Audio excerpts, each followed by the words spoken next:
అనుభవించారు, దేవుని యొక్క తాకిడిని అనుభవించారు.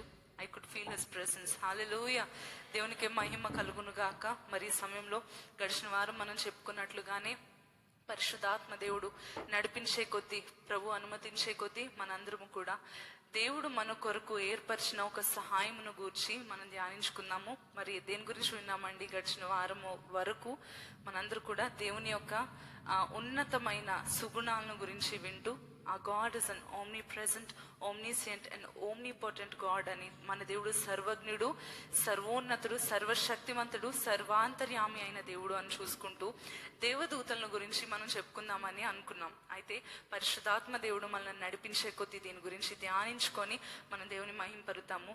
91వ కీర్తన 11వ వచనం మనందరికీ సుపరిచితమైన వాక్యము. మనందరూ కలిసి బిగ్గరగా చదువుతాం. Psalm 91 verse 11. 91వ కీర్తన 11వ వచనం. అందరు కలిసి చదువుదామా అండి? నీ మార్గములన్నిటిలో నిన్ను కాపాడుటకు ఆయన నిన్ను గూర్చి తన దూతలకు ఆజ్ఞాపించును. మరొక్కసారి చదవగలమా? నీ మార్గములన్నిటిలో నిన్ను కాపాడుటకు ఆయన నిన్ను గూర్చి తన దూతలకు ఆజ్ఞాపించును. For he shall give his angels charge over you to keep you in all your ways. ఇప్పుడు మనం దూతలను గురించి, దేవదూతలను గురించి అనేక రకాలైన పిక్చర్స్ చూస్తాం, వీడియోస్ చూస్తాము, కొన్ని ఫ్యాక్ట్స్ చూస్తాం. కొన్ని అయితే వీడియోస్ ఎలా అంటే నిజంగా దేవదూత కనిపించింది అని చెప్పేసి వీడియోస్ రిలీజ్ చేస్తుంటారు. సో ఇవన్నీ చూసినప్పుడు ఒక్కొక్కసారి ఒక్కొక్క రకముగా క్రొత్తగా మనము దేవదూతల గురించి తెలుసుకుంటూ మరి నిజాన్ని మర్చిపోతున్నామేమో. నిజంగా దేవదూతల యొక్క వారి యొక్క పని ఏంటి, వారు ఎలా ఉంటారు, వారు ఎందుకున్నారు, ఇవన్నీ మనం తెలుసుకోకుండానే దేవదూతల్ని వారి పట్ల ఒక ఐడియాకు వచ్చేస్తూ ఉంటాం. కేవలం మనం చూసిన దాన్ని బట్టో, లేకపోతే ఎవరో చెప్పిన దాన్ని బట్టో, లేకపోతే చిన్నప్పటి నుంచి కార్టూన్స్లోనో చూసిన దాన్ని బట్టి ఏంజల్స్ అంటే ఇలా ఉంటారు, ఇది చేస్తారు అని అనుకుంటూ ఉంటాం కదండి. అయితే నిజానికి మన దేవుడు దేవదూతలను సృష్టించడానికి కారణం ఏంటి అంటే, angels were created by God. They were made to help his people. దేవుని యొక్క ప్రజలకు సహాయము చేయడానికి, ఏ విధంగా అనేక విధాలుగా సహాయం చేయడానికి. దాని గురించి మనం ఎప్పుడు చూసుకుంటామంటే డిఫరెంట్ టైప్స్ ఆఫ్ ఏంజల్స్, దేవదూతల్లో రకరకాలు ఉంటారు. అయితే వారందరిని గురించి ధ్యానించుకుంటున్నప్పుడు మనకు అర్థమవుతుంది ఏ విధంగా దేవుడు మనకు సహాయం చేయడానికి దేవదూతలను నియమించాడు, సృష్టించాడు అని చెప్పి. అయితే దేవదూతలు అనేవారు దేవుని చేత చేయబడిన వారు, దేవుడు తయారు చేసిన వారు. అయితే ఎందుకు తయారు చేయబడ్డారు అంటే మనకు సహాయం చేయడానికి. అయితే కొన్ని ప్రశ్నలు ఉంటాయా లేదా అండి? దేని గురించి అన్నా తెలిసినప్పుడు ఉంటాయి కదండి కొన్ని ప్రశ్నలు. అవునా? అయితే నాకు చిన్నప్పటి నుంచి చాలా రకాలుగా నేను ఏంజల్స్ని చూశాను. కొన్ని ఎలా అంటే ఫీమేల్ ఏంజల్స్, ఒక ఈ మార్బుల్తో కావ్ చేస్తారు కదండి, కొన్ని స్టాచ్యూస్, శిల్పాలు తయారు చేస్తారు కదా, ఆ ఏంజల్స్ ఒకలా ఉంటాయి. ఫీమేల్ ఏంజల్స్ ని చూపిస్తుంటారు పెద్ద వింగ్స్ తో, మంచి డ్రెస్ తో ఎగురుతున్న, అలాంటివి కొన్ని చూస్తాము. కొన్నిసార్లు క్యూపిడ్ అని చెప్పి ఒక లవ్ ఏంజల్ గురించి లోకం మాట్లాడుతుంటారు. చిన్ని బేబీ ఏంజల్స్ ఉన్నట్టు, అవి బో అండ్ ఆరో పట్టుకున్నప్పుడు it's a whole different story. అయితే అలా రకరకాల దేవదూతల గురించి చూసి మనం అసలైన వాటి గురించి మర్చిపోతాం. అసలైన దేవుని యొక్క ప్రణాళిక వాటి పట్ల, లేకపోతే దేవుడు వారిని ఎందుకు నియమించాడో మనం మర్చిపోతూ ఉంటాం. అయితే దేవదూతలు అనేవారు ఎప్పుడు తయారు చేయబడ్డారు, లేకపోతే వారి యొక్క వయస్సు ఏంటి అని మనం చూద్దామండి. యోబు గ్రంథము 38వ అధ్యాయము 4 నుండి 7 వచనాలు చదువుదాం. Job chapter 38 verse 4 through 7. యోబు గ్రంథం 38వ అధ్యాయం 4 నుండి 7 వచనాలు అందరు కలిసి చూద్దామండి. దేవదూతల యొక్క వయసు ఏంటో మనం చూద్దామా?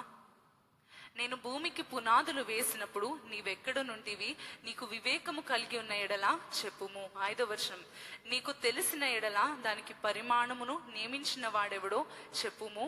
6వ వచనం, దాని మీద పరిమాణపు కొల వేసిన వాడెవడో చెప్పుము. దాని స్తంభముల పాదులు దేనితో కట్టబడినవో చెప్పుము. ఈ వచనం అందరు కలిసి చూద్దామా? ఉదయ నక్షత్రములు ఏకముగా కూడి పాడినప్పుడు, దేవదూతలందరూ ఆనందించి జయధ్వనులు చేసినప్పుడు, దాని మూలరాతిని వేసినవాడు ఎవడు? దేని మూలరాయండి? భూమి యొక్క మూలరాయి అన్నమాట. భూమి యొక్క మూలరాయి వేసినప్పుడు, ఉదయ నక్షత్రములు ఏకముగా కూడి పాడినప్పుడు, దేవదూతలందరూ ఆనందించి జయధ్వనులు చేసినప్పుడు దాని మూలరాతిని వేసినవాడు ఎవడు? దీని యొక్క కాంటెక్స్ట్ మనం చూస్తే, భూమి సృష్టించినది ఎవరు అని చెప్పి దేవుని యొక్క జ్ఞానమును, దేవుని యొక్క శక్తిని గురించి వర్ణిస్తూ ఇక్కడ ఒక మాట రాయబడి ఉంది. భూమి యొక్క మూలరాతిని వేసినప్పుడు దేవదూతలు స్తుతించారు అని చెప్పి. అంటే ఎప్పటి నుంచి ఉన్నారండి దేవదూతలు? వారి వయసు ఎంత?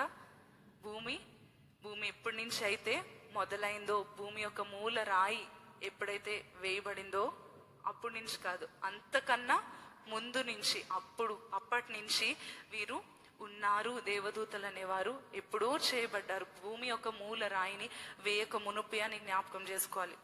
అయితే సైంటిస్ట్ రకరకాలుగా కనిపెట్టడానికి ప్రయత్నించారు, అనేకమైన స్టడీస్ దీని గురించి నిర్వహించారు. కానీ దేవదూతల వయస్సు ఎవరు చెప్పలేరు. ఎందుకంటే భూమి యొక్క మూలరాయి వేయబడిన కాలం ఎవరు చెప్పలేరు. ఆ మూలరాయి వేయబడినప్పుడే వీరు దేవుని స్తుతించారు, అప్పటికే వీరు జయధ్వనులు పాడారని చెప్పి దేవుని వాక్యం చెప్తుంది. కాబట్టి అనేక సంవత్సరాలు, మనకు లెక్కలేనంత ముందుగానే దేవదూతలు సృష్టింపబడ్డారు అని మనం జ్ఞాపకం చేసుకోవాలి. అయితే ఇంకా మనం ముందుకు వెళ్ళినట్లయితే లూకా సువార్త 20వ అధ్యాయము 36వ వచనం, లూక్ చాప్టర్ 20 verse 36 చదువుదామండి. లూకా సువార్త 20వ అధ్యాయం 36వ వచనం చదువుదామండి. Luke chapter 20 verse 36. వారు పునరుద్ధానములో పాలివారై ఉండి దేవదూత సమూహములను దేవుని కుమారులనై ఉందురు గనుక వారికను చావనేరరు. దేవదూతల వలె వారు ఇకను చావరు అని చెప్పి దేవుడు చెప్తా ఉన్నాడు. అయితే మనం జ్ఞాపకం చేసుకోవాల్సింది ఏంటంటే, దేవదూతలు ఎప్పుడూ తయారు చేయబడ్డారు, వారికి చావు అనేది లేదు. ఇంకా మనం ముందుకు వెళ్ళి ఇంకొక ప్రశ్నను గురించి మనం చూసుకుందాం. దేవదూతల సంఖ్య ఎంత? అంటే దేవదూతలు ఎంతమంది ఉన్నారు? దీని గురించి చదువుదామా అండి. Psalm 68 verse 17, 68వ కీర్తన 17వ వచనం, 68వ కీర్తన 17వ వచనం అందరు కలిసి చదువుతాం. Psalm 68 verse 17. అందరూ బిగ్గరగా చదువుదామండి. దేవుని రథములు సహస్రములు ప్రభువు వాటిలోనున్నాడు. సీనాయి పరిశుద్ధమైనట్టు ఆ కొండ పరిశుద్ధమాయను. The chariots of God are 20,000, even thousands of angels. ఏమనుందండి?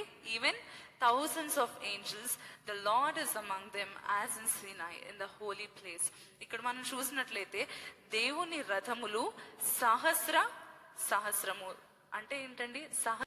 సహస్రములు అంటే అనేక వేల దేవదూతలు ఉన్నారు. వారి యొక్క సంఖ్య మనము లెక్కించలేము అని రెవల్యూషన్ చాప్టర్ 5 verse 11లో మనం చూస్తే, ప్రకటన గ్రంథము 5వ అధ్యాయం 11వ వచనం చదువుతామండి.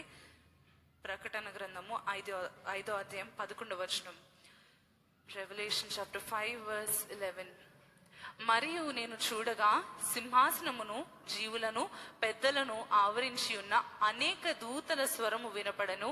వారి లెక్క కోట్ల కొలదిగా ఉండెను. చాలండి, ఇంగ్లీష్ లో ఇంకా స్పష్టంగా తెలియజేయబడింది. And I beheld and I heard the voice of many angels round about the throne and the beasts and the elders, and the number of them was 10,000 times 10,000 and thousands of thousands. చదవడానికి ఆయాసంగా ఉంది కదండి. అన్ని కోట్ల దేవదూతలు ఉన్నారు, సృష్టింపబడ్డారు అనేక వేల సంవత్సరాలు, లక్షల సంవత్సరాల క్రితమే. ఏమో మనకు తెలియదు కదా, సృష్టింపబడ్డారు అని దేవుని వాక్యం చెప్తుంది. ఎంత ఆశ్చర్యకరం కదా.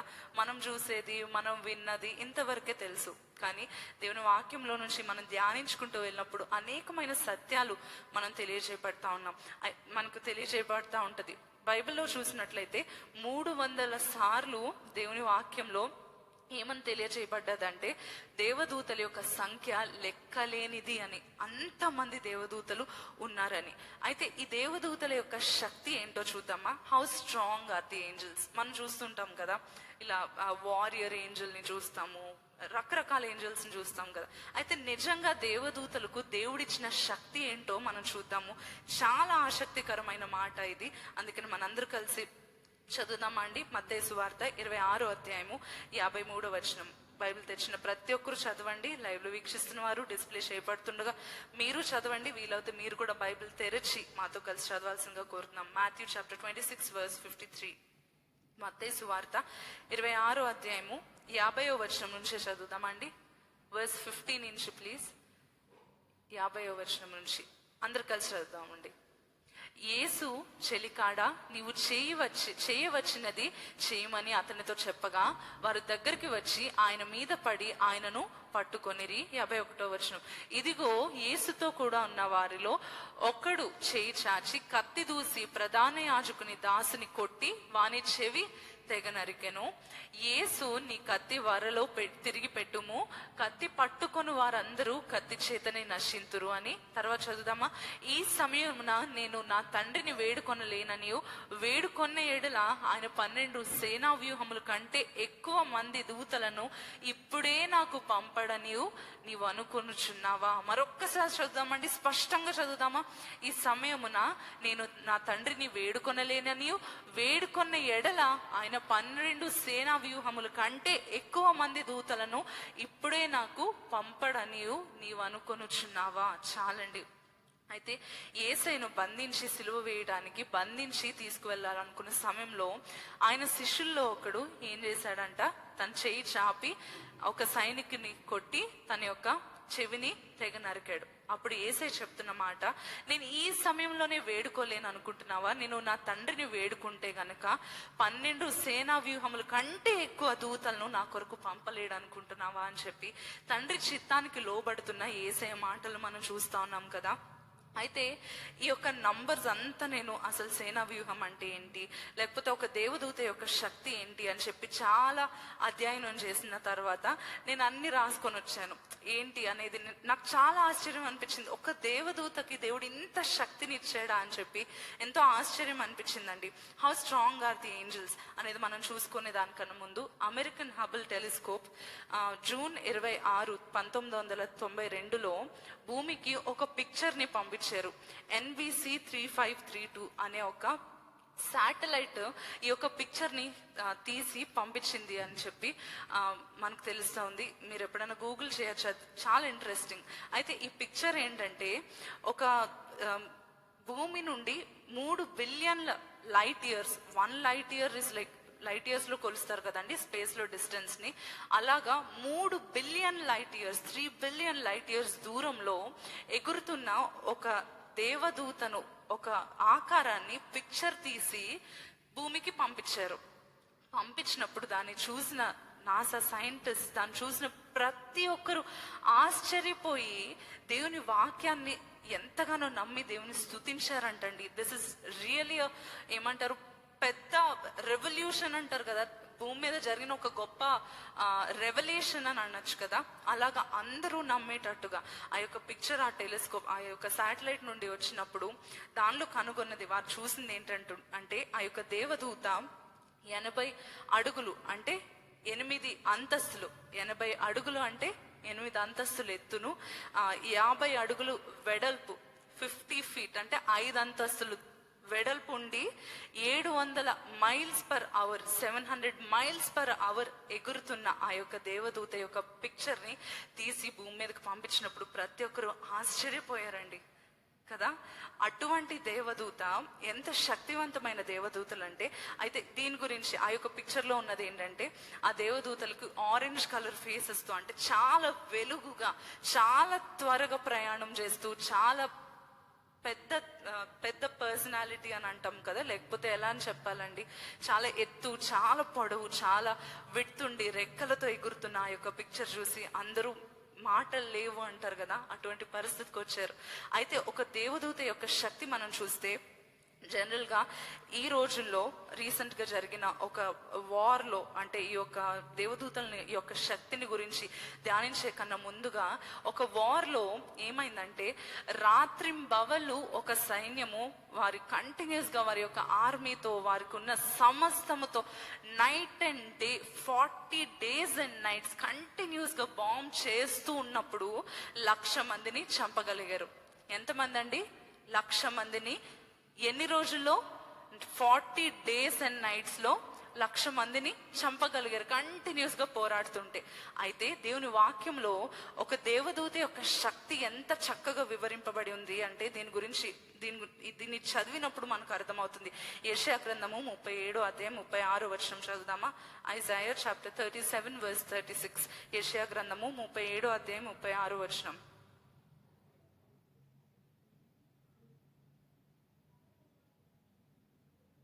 చదువుదామండి.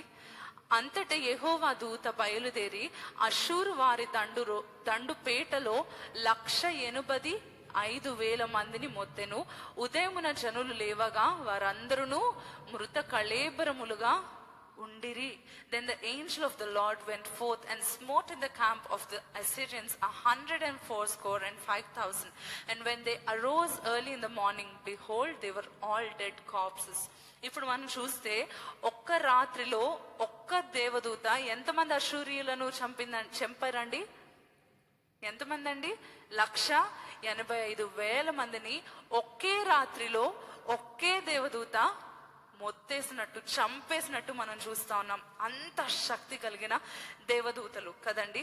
అయితే దేవుని చిత్తానికి యేసయ్య లోబడుతూ, తండ్రి చిత్తానికి లోబడుతూ ఆయన అంటున్న మాట, నేను ఒక్కసారి తండ్రి చిత్తానికి కాదనుకొని గనుక, తండ్రి ప్లీజ్ ఇప్పుడే నన్ను విడిపించు అంటే ఎంతమంది దూతలు వస్తారంట? 12 సేనా వ్యూహముల కంటే ఎక్కువ దూతలు వస్తారంటండి. ఒక సేనా వ్యూహం అంటే 6,000 దేవదూతలు. ఒక సేనా వ్యూహం అంటే 6,000 దేవదూతలు. ఒక లీజియన్ ఆఫ్ ఏంజల్స్ అంటే 6,000 ఏంజల్స్. 12 సేనా వ్యూహాలంటే 72,000 మంది దేవదూతలు. ఓకేనా అండి? ఒక్క దేవదూత ఎంతమందిని చంపారు?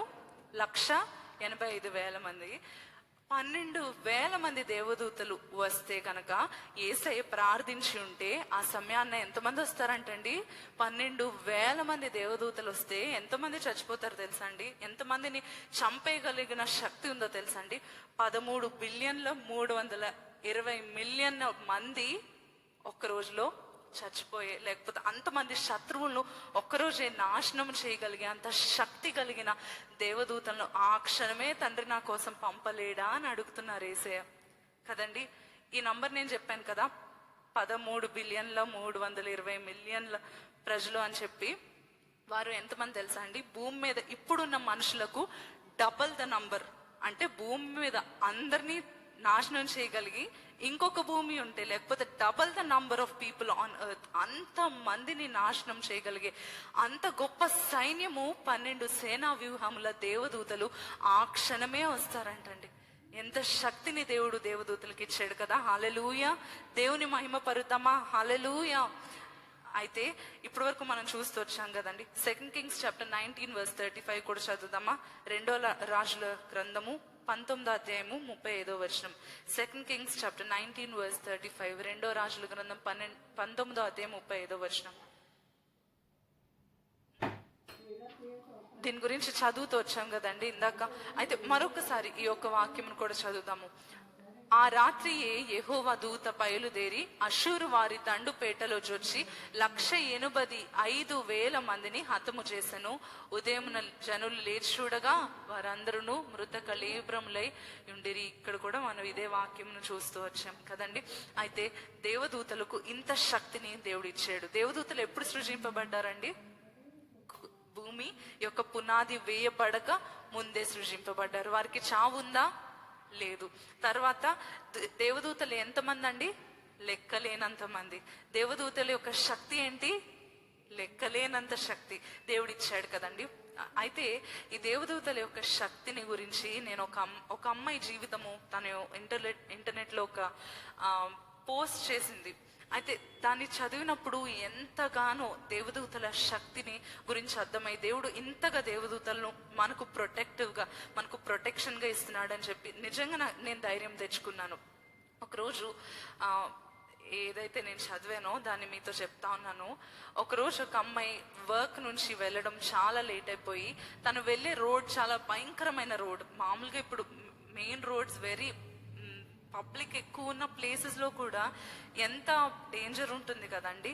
అలాంటిది ఒక వెరీ ప్రైవేట్ రోడ్, చాలా స్కేరీగా ఉన్న ప్రదేశంలో నుంచి తను రోజు తన యొక్క జాబ్ నుంచి వెళ్ళాల్సిన పరిస్థితి. అయితే ఈ రోజు వర్క్ లేట్ అయిపోయి జాబ్ నుంచి ఇంటికి వెళ్ళడం లేట్ అయిపోయేసరికి ఆమె ఏం చేసింది, తప్పదు కదా అదే రోడ్లో వెళ్ళాలి. వెళ్తూ వెళ్తూ చాలా భయపడతా ఉంది. అప్పటికే భయం వేస్తుంది. అంటే అక్కడ ఒక కార్ ఆపి ఇద్దరు, ఇంకా భయంకరంగా చూడడానికే చాలా భయంకరంగా ఉన్న ఇద్దరు మనుషులు అక్కడ ఉన్నారు.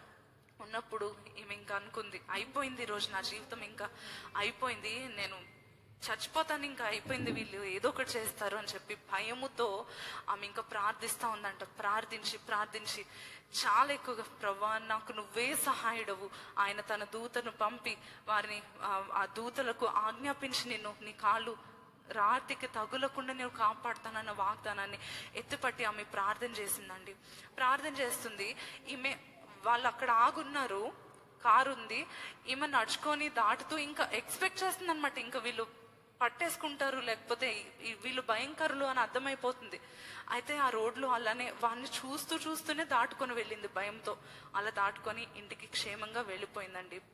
వెళ్ళిపోయిన తర్వాత నెక్స్ట్ డే న్యూస్లో భయంకరమైన వార్త, తన కళ్ళతో తను చూసి నమ్మలేక, చూడండి గుండె దడొచ్చేస్తుంది, ఏంటి ఇలా అయిపోయిందని చెప్పి అటువంటి ఒక వార్తను చూసింది. ఆ వార్త ఏంటంటే, ఈమె ఏ రోడ్లో అయితే వెళ్ళిందో కరెక్ట్గా 1 గంట తరువాతే ఒక అమ్మాయిని తీసుకెళ్లి పాడు చేసి చంపేశారని చెప్పేసి, ఏ రోడ్లో అయితే వెళ్ళిందో, ఏ మనుషుల్ని అయితే చూసిందో వాళ్ళిద్దరే ఈ పని చేశారని న్యూస్లో చూడగానే ఆమెకు ఇంకా ఏం మాట్లాడాలో తెలియలేదు. పరుగును వెళ్ళి తన తండ్రికి చెప్పింది, నాన్న ఇలా జరిగింది, నేను ఆ స్థితిలో ఉండాల్సింది, వాళ్ళు దాటుకొని నేను వెళ్ళాను, నేను బ్రతికిపోయాను, ఆ అమ్మాయి ఎవరో ఇరుక్కుపోయింది, అసలు నాకు తెలుసుకోవాలని ఉంది నాన్న అని చెప్పి వారిని ఎక్కడైతే బంధించారో, ఎక్కడైతే పట్టుకొని ఉంచారో వారి అక్కడికి ఈ అమ్మాయి వాళ్ళ నాన్న ఇద్దరు వెళ్ళి ఆ నాన్న అడగడం మొదలు పెట్టాడు.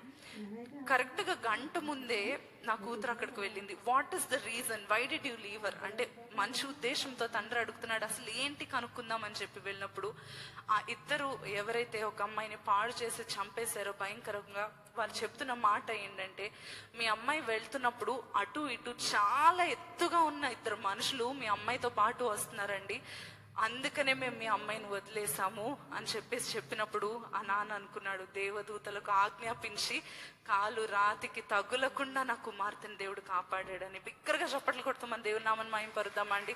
హల్లెలూయా. ఎంత భయంకరమైన ఉపద్రవము, జీవితం నాశనం అయిపోయి అంతమైపోయే పరిస్థితి నుండి కాపాడటకు ఏం చేశాడండి దేవుడు, తన దూతలను ఆజ్ఞాపించి వారిని కాపాడాడు. హల్లెలూయా. ఎంత సంతోషం కదా, ఎంత ఉన్నతమైన క్రియను, ఎంత ఉన్నతమైన అద్భుతాలను దేవుడు మనకు చేస్తూ ఉన్నాడు. మరొక మాట నేను చెప్పాలని ఆశపడతా ఉన్నాను. దీని గురించి ఒక పుస్తకంలో చదివినప్పుడు ఇది కూడా ఎంతగానో ధైర్యం ఇచ్చింది. దేవుడు తన దూతలను ఆజ్ఞాపించి మనల్ని ఇలా కాపాడతాడా అని చెప్పి. ఇద్దరు డాక్టర్స్ వేరే ఊర్లో వెళ్ళి వర్క్ చేయాల్సిన పరిస్థితి. అయితే వారి ఇల్లు ఉన్న ప్లేస్ చాలా లోన్లీ ప్లేస్. నేను చెప్తున్నవన్నీ నిజంగా జరిగిన సంఘటనలు అండి. అయితే వారి ఇల్లు చాలా లోన్లీ ప్లేస్లో వారు ఉంటున్నప్పుడు వారికి 2 పిల్లలు ఉన్నారు. సో వీళ్ళకి ఎప్పుడు భయం ఒకటే, మేము వర్క్ చేసి వెళ్ళేసరికి లేటు, పిల్లలు ఇద్దరు ఉండిపోతారు, చుట్టూ అంత లోన్లీగా ఉంటుంది, ఎవరో ఒకరిని సెక్యూరిటీని పెట్టుకుందాము అంటూనే టైం సరిపోక సెక్యూరిటీ పెట్టుకోలేక ఇంకా సరేలే అని చెప్పేసి వీళ్ళే ట్రావెల్ చేస్తూ ఉండేవారు అప్ అండ్ డౌన్. అయితే చేస్తున్న సమయంలో ఒకరోజు వీరికి ఒక ఉత్తరం వచ్చిందండి. ఒక సాతాను నుంచి డైరెక్ట్గా అన్నట్టుగా వీరికి ఒక మాట ఏమని వచ్చిందంటే, ఈ రోజు రాత్రి వీళ్ళు వర్క్లో ఉన్నప్పుడు, డాక్టర్స్ ఇద్దరు కూడా వర్క్లో ఉన్నప్పుడు, ఇంట్లో పిల్లలు ఇద్దరు రెస్ట్ తీసుకున్నారు, ఈ రోజు రాత్రి భయంకరమైన నక్కలను పంపించి నీ పిల్లల్ని నేను అంతం చేస్తాను అని చెప్పి అపవాది పంపిన ఒక లెటర్ లాగా అది వచ్చిందనమాట. అయితే వచ్చినప్పుడు ఆబ్వియస్గా భయం వేస్తుంది కదండి, వెళ్ళలేని పరిస్థితి మధ్యలో ఏం చేయాలో అర్థం కాని స్థితిలో ప్రార్థన చేశారు. అదే హాస్పిటల్లో ఇద్దరు చేతులు పట్టుకొని మోకరించి, ప్రభా మా ఇంటికి నీ కాపుదల దయచేయి అని చెప్పి ప్రార్థన చేశారండి. ప్రార్థన చేసిన తరువాత ఆ నైట్ అంతా కూడా వీరు గుండె పట్టుకొనే బ్రతికారన్నట్టు ఇంకా ఏమవుతుందో అనుకున్న పరిస్థితిలో వారు ఉన్నారండి. ఉన్న సమయంలో ఉదయాన్నే వారు చూసిన వార్తల్లో ఏంటంటే, వీరి ఇంటి చుట్టూ కొన్ని భయంకరమైన నక్కలు చచ్చిపోయి ఉన్నాయి అని చెప్పి వారు వార్త చూసి నిజంగా దేవుని స్తుతించారు. అంటే అపవాది హానిని పంపించాడు, కానీ దేవుడు ఏం చేశాడు, తన దూతలకు ఆజ్ఞాపించి శత్రువులందరినీ హతం చేశాడు. హల్లెలూయా. హల్లెలూయా. మీరు విశ్వాసం ఉంచుతున్నారా అండి? దేవుడు మీ పట్ల కూడా ఇట్టి అద్భుతాలను, ఇంకా ఉన్నతమైన అద్భుతాలను చేయడానికి సిద్ధంగా ఉన్నాడు. హల్లెలూయా, హల్లెలూయా. దేవునికే మహిమ కలుగును గాక.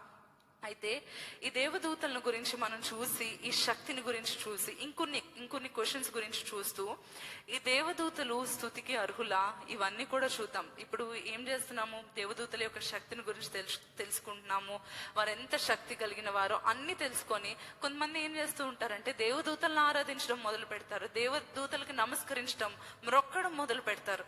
వారి శక్తిని గురించి మనం తెలుసుకునేది ఎందుకంటే వారికే అంత శక్తినిచ్చే మన దేవుడు ఎంత సర్వశక్తిమంతుడో అర్థం చేసుకోవడానికి, అండ్ కొన్ని మిత్స్ ని బస్ట్ చేయడానికి. అంటే కొన్ని తప్పుడు మన మైండ్ లో కొన్ని తప్పుడుగా అర్థాలు ఉంటాయి కదా, అంటే దేవదూతలు ఇలా ఇలా ఇలా అని చెప్పేసి వాటిని మనం నిజాన్ని అర్థం చేసుకోవడానికి చెప్తున్నాం, కానీ దేవదూతలను ఆరాధించడము సరి అయిందని మాత్రము కాదండి.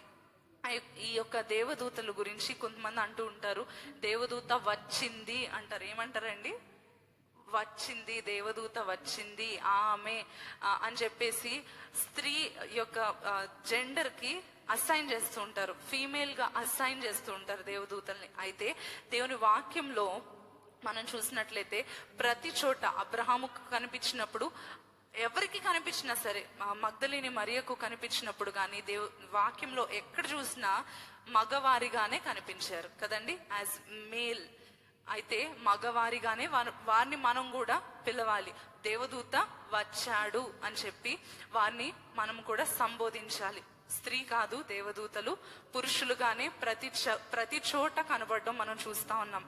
మరియకు కనిపించినప్పుడు కూడా కదా మగవారిగానే కనిపించడం మనం చూస్తా ఉన్నాం. దేవదూతలు, ఇంకొకటి, దేవదూతలు దే డు నాట్ రిప్రొడ్యూస్. వారు ఉన్న యొక్క number, it is a fixed number. అనేక లెక్కలేనంత మంది ఉన్నారు, కానీ వారు చావరు, కొత్తగా పుట్టరు. ఎంతమంది దేవదూతలు ఉన్నారో that is a fixed number. ఇంకా మనం చూసినట్లయితే ఇది చాలా నన్ను తాకిన ఒక మాట అండి.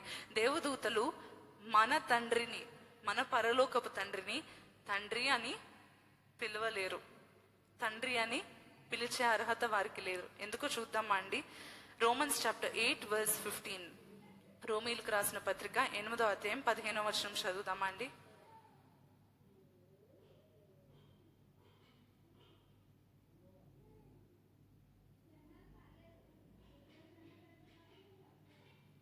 చదువుదామండి అందరు కలిసి.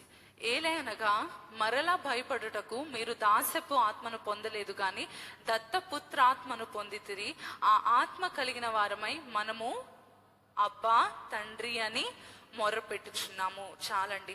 ఈ ఆత్మను పొందిన మనము అబ్బా తండ్రి అని మొరపెట్టుచున్నాము. మనం ఏమని ప్రార్థిస్తామండి? ప్రేమ కలిగిన తండ్రి, మా పరలోకపు తండ్రి అని చెప్పి మనము తండ్రిగా మన దేవుని సంబోధిస్తాం కదా.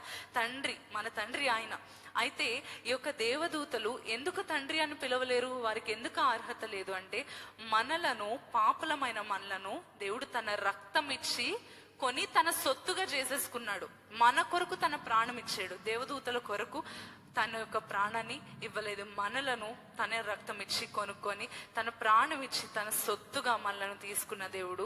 అందుకనే మనము through this we can call him అబ్బా ఫాదర్. అబ్బా తండ్రి అని మనం మాత్రమే పిలవగలము, తన రక్తము చేత కడిగబడిన తన యొక్క పిల్లలమైన మనము.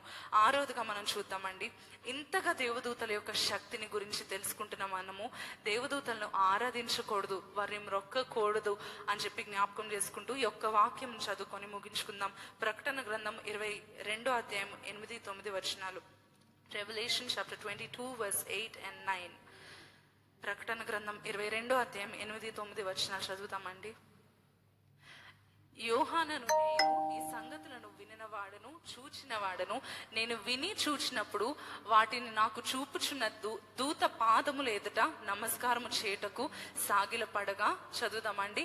అతడు, వద్దు సుమి, నేను నీతోనూ ప్రవక్తలైన నీ సహోదరులతోనూ ఈ గ్రంథమందున వాక్యములైన గైకొను వారితోనూ సహదాసుడను, దేవునికే నమస్కారము చేయమని చెప్పాను. మనం ఎంతగా దేవదూతల యొక్క శక్తిని గురించి తెలుసుకున్నా, వారు ఎంత శక్తి గలవారు, ఇంత ఎత్తు ఉంటారు, ఇది అది అని అంతా తెలుసుకున్న తర్వాత మనం వారిని మొక్కడానికి వీలు లేదండి. ఎంత శక్తి కలిగిన వారైనా వారికి ఆ శక్తిని అనుగ్రహించినదే మన సర్వశక్తిమంతుడైన మన దేవుడు, మన తండ్రి. అందుకనే మనము మొక్కకూడదు, మనం మొక్కాల్సింది కేవలము మన దేవునికే అని చెప్పి ఇక్కడ యోహానుతో దేవదూతే స్వయముగా చెప్పడం మనం చూస్తా ఉన్నాం.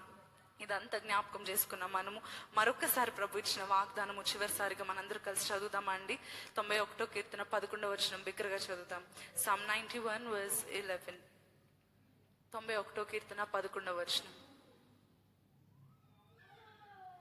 నీ మార్గములన్నిటిలో నిన్ను కాపాడుటకు ఆయన నిన్ను గూర్చి తన దూతలకు ఆజ్ఞాపించును. చాలండి, చాలు.